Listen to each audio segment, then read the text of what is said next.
राजकीय कर्मचारी अधिकारी की जब पदोन्नति की बात आती है तो उसकी पात्रता के लिए अनुभव पर विचार किया जाता है।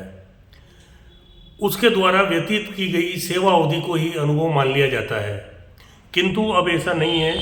माननीय राजस्थान उच्च न्यायालय द्वारा एक फैसले में ये कहा गया है कि इस तरह का अनुभव पूर्व दृष्टि में ही पूरी तरह झूठा माना जाता है। और इसमें दो बातें माननीय न्यायालय ने विशेष रूप से कही हैं, जिसके तहत पहला तो ये है कि वो केवल पोस्टेड ही नहीं हो बल्कि बीइंग पोस्टेड हो, यानी सतत रूप से पद का संधारण कर रहा हो। साथ ही उसके द्वारा जो किया गया कार्य है वो उसका पदी कर्तव्य हो, पद से रिलेटेड हो।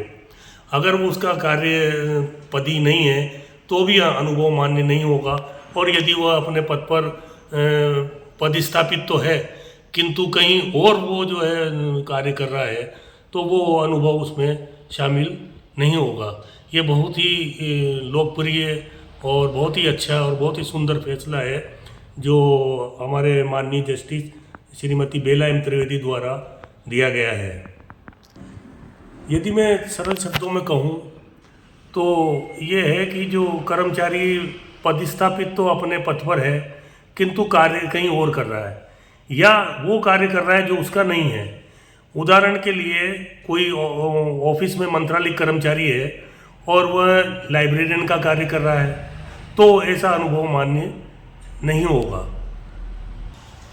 ऐसा कर्मचारी न तो प्रमोशन के लिए पात्र माना गया है और न ही उसका कार्य जो है वो इस प्रकार से अनुभव में शामिल किया गया है। वो अनुभव पूरी तरह झूठा अनुभव प्रथम दृष्टया ही नहीं बल्कि पूर्व दृष्टि में ही झूठा अनुभव माना गया है।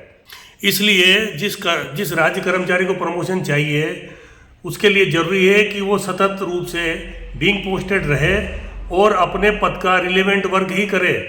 जिनके पास ये चीज़ें नहीं मिलेगी उनको पदोन्नति मिलना मुश्किल है और अनुभव के आधार पर उनकी पात्रता तय नहीं हो सकती। ये स्पष्ट बात है। पदोन्नति के लिए योग्यता देखना तो बात की बात है, सबसे पहले पात्रता देखी जाती है और पात्रता के संबंध में ही माननीय न्यायालय का ये निर्णय है।